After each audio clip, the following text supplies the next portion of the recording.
Hello, and thank you for tuning in to The Christian Skeptic. I'm your host, Sean Kerwin, and as always, it's my mission to take an honest look at our questions about Christianity through the lens of logic and reason. I'm not here to preach at you, just to start a conversation with you. I hope you enjoy the show.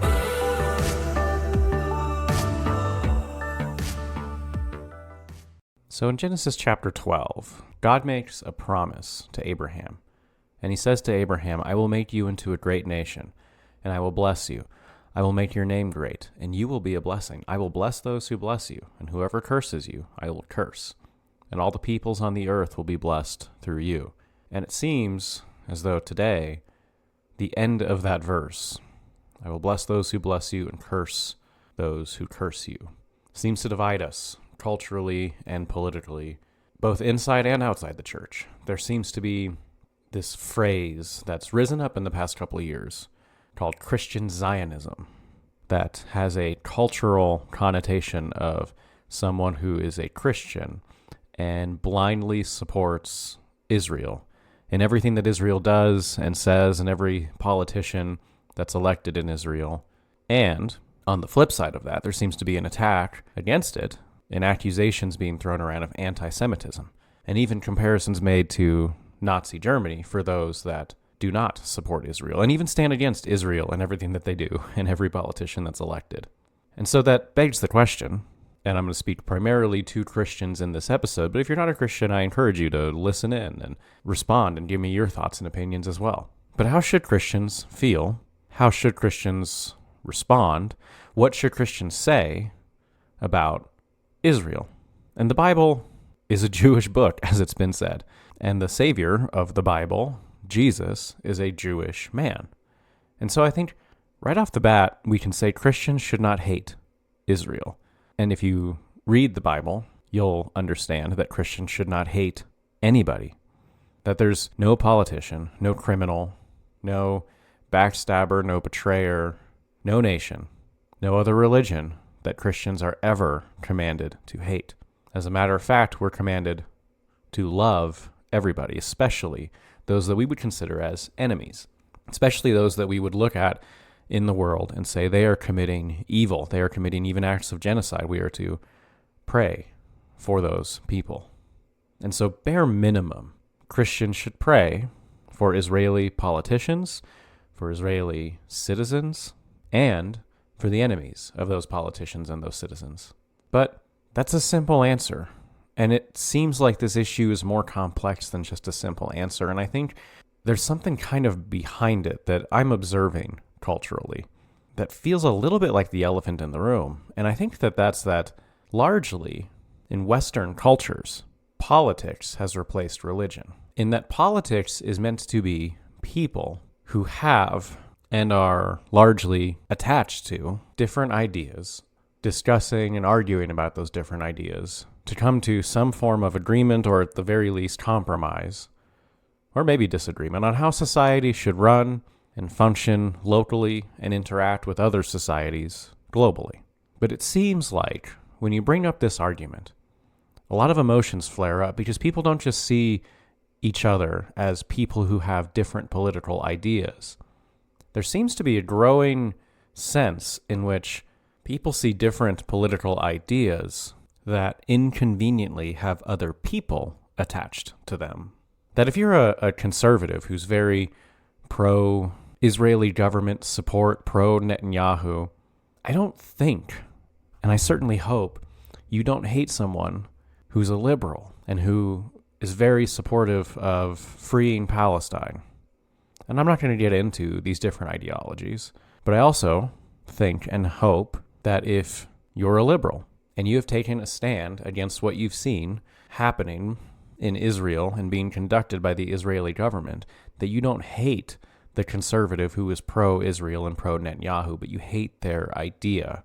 And I think why these things get so emotionally charged is because we've stopped seeing the person and started seeing the idea. And if you're a Christian, then we have to separate these two things. The world is not going to separate these two things. People are not going to stop treating politics like their religion, but Christians have to, because religious wars, religious ideological disagreements don't see the individual person who practices the belief. They just see the belief as evil. And that's what we've turned the political landscape into in the West. But dear Christian, remember to always see yourself as the evil, yourself as the problem. The only thing you and I contribute to our salvation is the sin that hung Jesus on the cross. So we're not better than the world. We're not better than the liberal or the conservative that you disagree with. If anything, we might be worse. But through the gospel, we find grace. Through the gospel, we regain Eden and the love of God. And so, okay, I'll get off my soapbox. But I wanted to preface this by saying I think that's why this might be an emotionally charged episode. And so, back to the Bible. The Bible says a lot about Israel. As I mentioned, Genesis 12:3 says that God will bless those who bless you and dishonor those, or curse those who dishonor you. And let's be clear that he is specifically speaking to Abraham and not the nation of Israel, because the nation of Israel doesn't exist in Genesis 12. It won't be a nation for hundreds of more years. They will be slaves in Egypt before they're a nation. So let's clear that up, that God is speaking to Abraham. And it's interesting to note that Abraham is also the father of many nations here, and not just Israel. And so right away, if we're going to take this literally and in context, this is not a promise, and this maybe frees us from the promise as Christians that if you bless the nation of Israel, God's not promising that you will be blessed. And if you curse the nation of Israel, in this verse, God is not promising that you will be cursed. Now, if we jump ahead in the Bible to the Psalms, Psalm 122 says to pray for the peace of Jerusalem. And many Christians take this as a commandment. And I don't think we necessarily have to, but I also don't think it's a bad idea to take this as a commandment. So the psalmist, who is King David, is from Israel. He's from Bethlehem. And he sets up his kingdom in the city of Jerusalem. So he loves Jerusalem. So of course he's going to write to pray for the peace of Jerusalem. And so again, we put this in context. This is not a commandment of the Lord telling everyone who follows the Lord to pray for the peace of Jerusalem. This is a psalm written by King David, instructing anyone who would read it to pray for the peace of Jerusalem. And now there's nothing wrong with praying for the peace of Jerusalem. There's nothing wrong with praying for the peace of London or Berlin or Hong Kong or Beijing or Sydney. As a matter of fact, it's probably a good thing to pray for the peace of whatever city you find yourself in or whatever city comes to mind. The problem is that this verse, as well as the verse in Genesis, have both been cherry-picked out by well-meaning Christians who say, see, this is the proof that you need to support Israel as a Christian. And to go against Israel is to go against the Lord. And the Bible also says in Zechariah chapter 2 that he who touches Israel touches the apple of his eye, of the Lord's eye. And so what does all this mean? Well, this proves that Israel is God's special people, that Israel, the nation of Israel, is the nation that God has chosen. And he says that in Deuteronomy 7. He says, for you are a people holy to the Lord your God. The Lord your God has chosen you out of all the peoples on the face of the earth to be his people, his treasured possession. The Lord did not set his affection on you and chose you because you were more numerous than other peoples, for you were the fewest of all peoples, but it was because the Lord loved you and kept the oath he swore to your forefathers, that he brought you out with a mighty hand and redeemed you from the land of slavery, from the power of Pharaoh, king of Egypt. And that's a very important point. When God chooses someone, when God raises someone up in the Bible, we see, much like Balaam, that when people stand against those that God has chosen, it doesn't work out in their favor.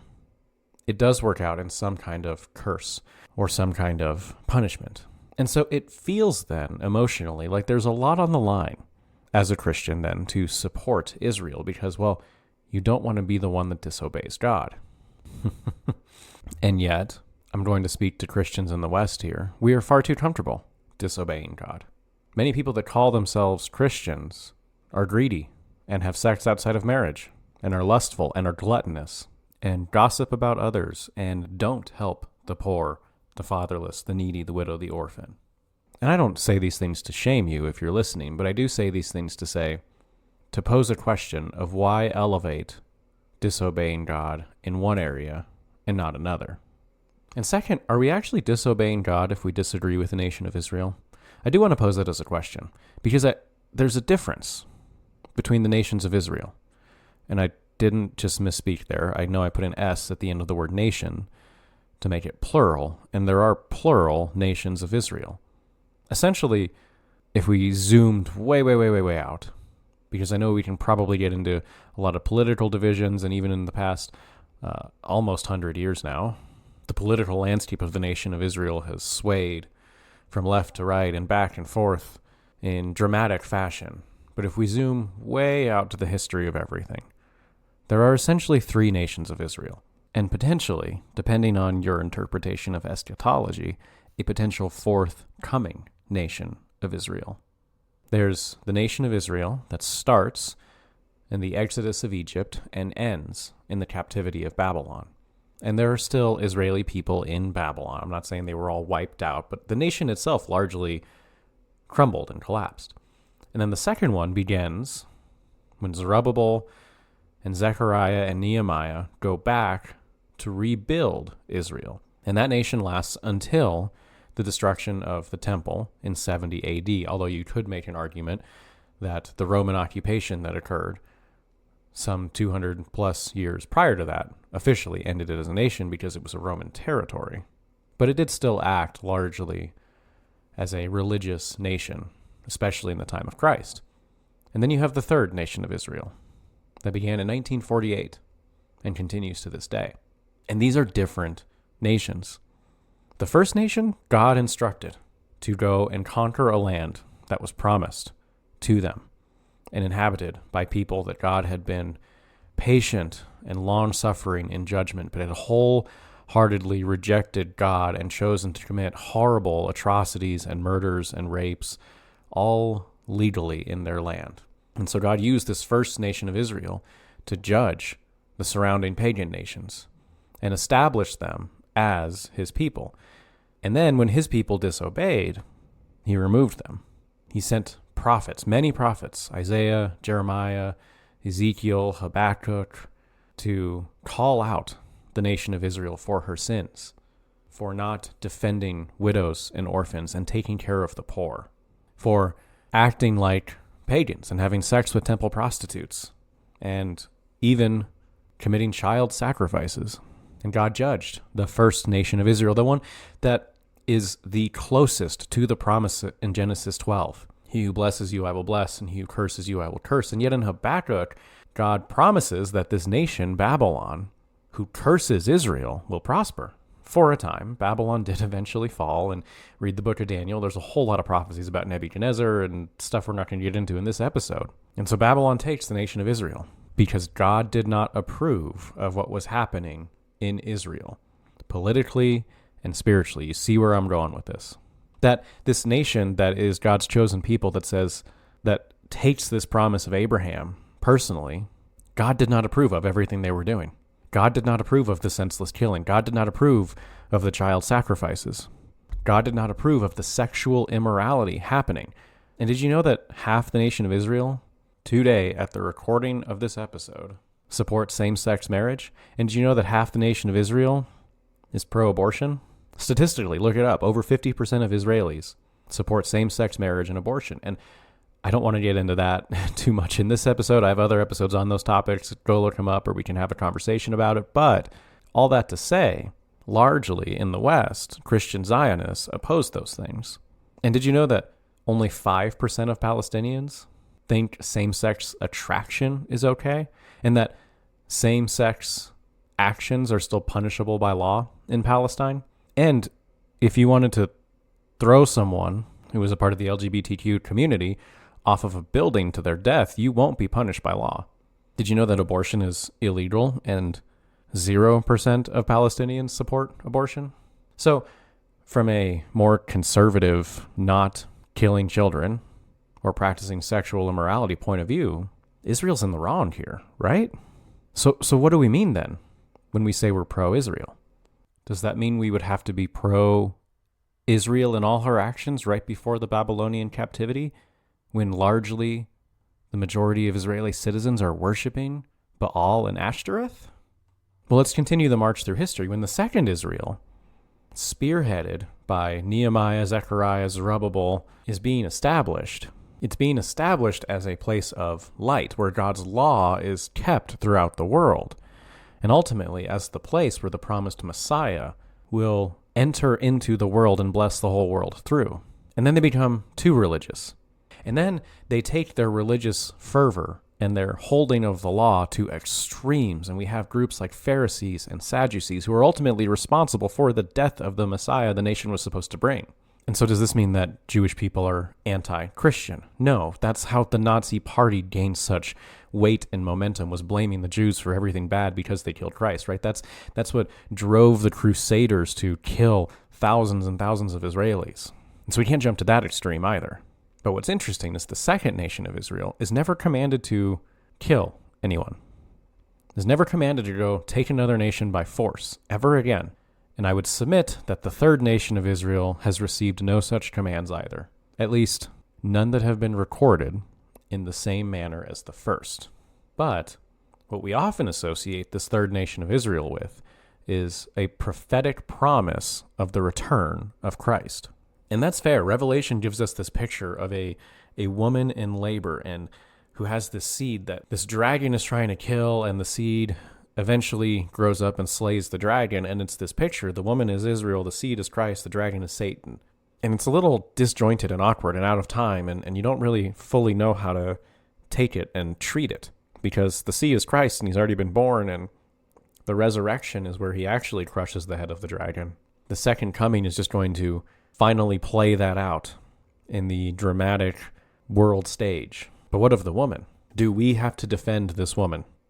Again, the woman being Israel in the parable of Revelation. Well, the answer is no, because it is true, Genesis 12, that there was a special blessing promised to Abraham and to those who bless him, and a cursing promised to those who curse him. And it is true that the seed of the woman, going back to Genesis 3, the seed of Eve would crush the head of the snake in the garden, just like is prophesied in Revelation.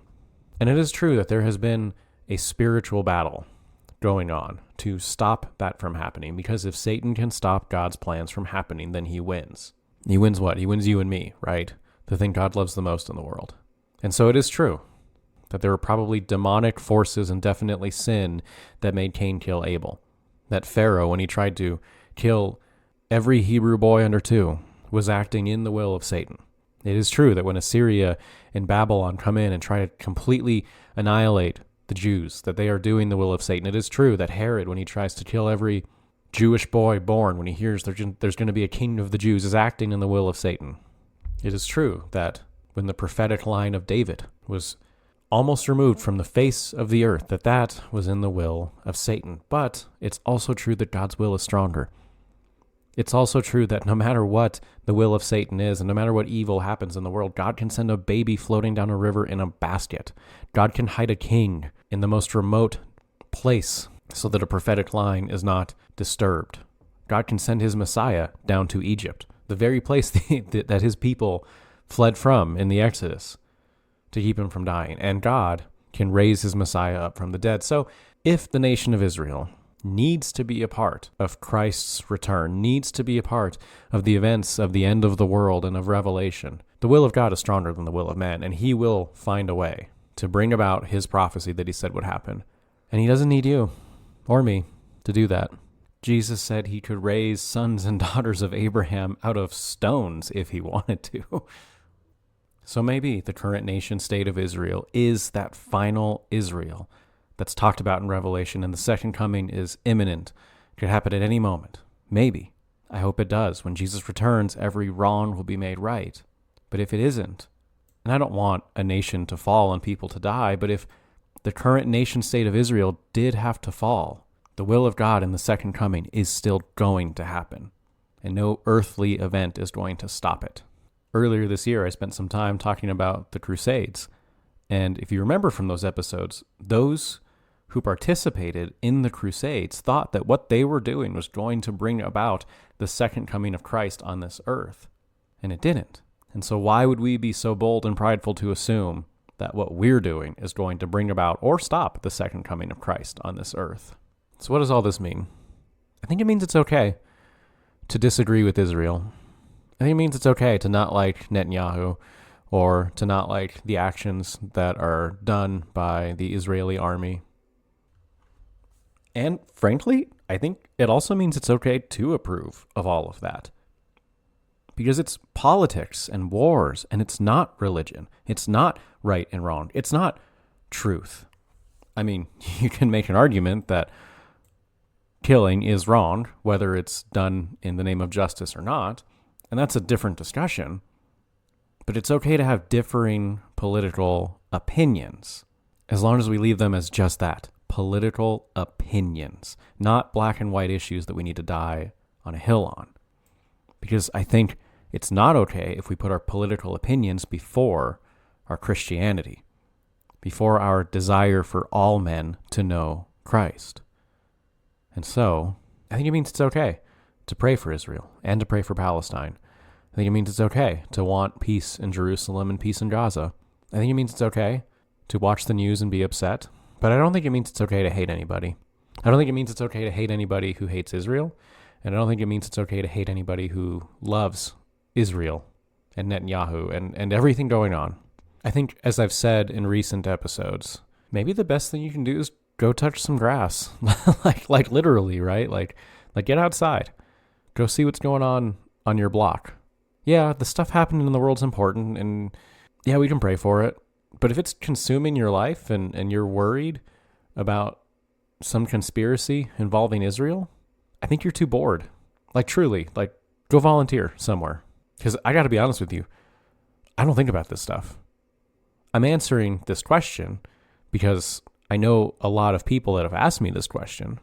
But I got to be real with you, as soon as I hit the stop record button, I'm not going to spend the rest of my day thinking about Israel. I'm not going to Google Israel one more time today or tomorrow or probably the rest of the month.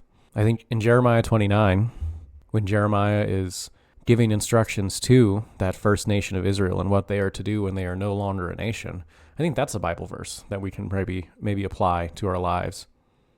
And not just the, I know the plans I have for you, says the Lord part, but the part right before that. Seek the peace in the city in which you're planted. Maybe do that first. Sure, pray for the peace of Jerusalem, pray for the peace of Gaza, but seek the peace of the city in which you're planted first.